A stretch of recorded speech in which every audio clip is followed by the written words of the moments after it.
Omar Sharif de la Perrure is the most expensive dog in Canada. How expensive? His owner, Toronto businessman Fred Petty, paid $20,000 for him. Omar is worth that hefty price tag because he's won more titles than any other French bulldog in history. Fred Petty and Omar join us from Fred's living room now in Toronto. Hi, Fred. Hi, Peter. How are you today? I'm all right. I'm interested in finding out how you and Omar first got together. Well, we first met in Germany, of all places. We were touring Europe, and we heard of a French Bulldog championship show being held in a little village called Nordlingham. We went down to see the show because of our love for the breed, and saw this very young dog who was very adolescent in shape, and said, "That dog has a great deal of promise. I'm very impressed, and I'd like to talk to the people." So we made acquaintance with the Van Ramsdonks from Holland who owned him and had bred him. Went up there, saw him. He was not for sale, but ordered a male puppy, his son of his, and said, "If you're ever interested in selling him, please let us know, and we'd be very interested in."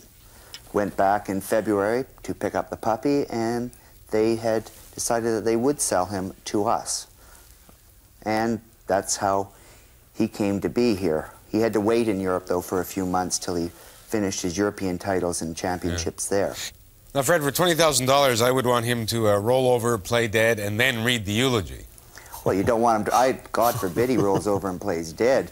You want him to be more of the Don Juan. Can you get life insurance on him?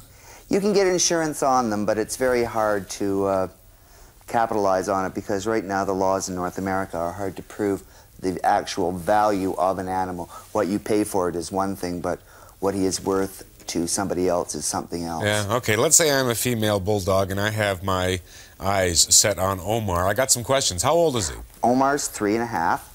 3.5. And he is quite the prolific sire. His children are doing a great deal of winning in Europe.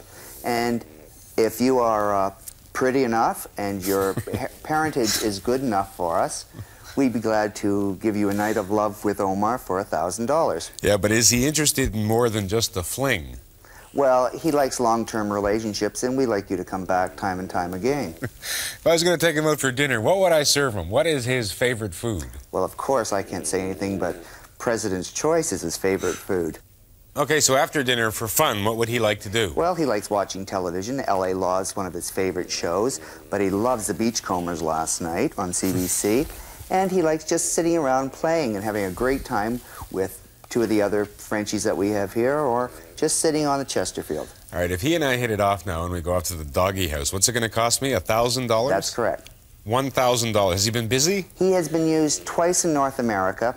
He was used very, very extensively throughout Europe, where he had, came from, and they have a great more French bulldogs in Europe than they have in Canada, and that's why. Now, when other breeders see him, Fred, I mean, do they know immediately what a superb specimen he is, and what are they seeing? His overall conformation is outstanding. His head properties are probably the epitome of the breed.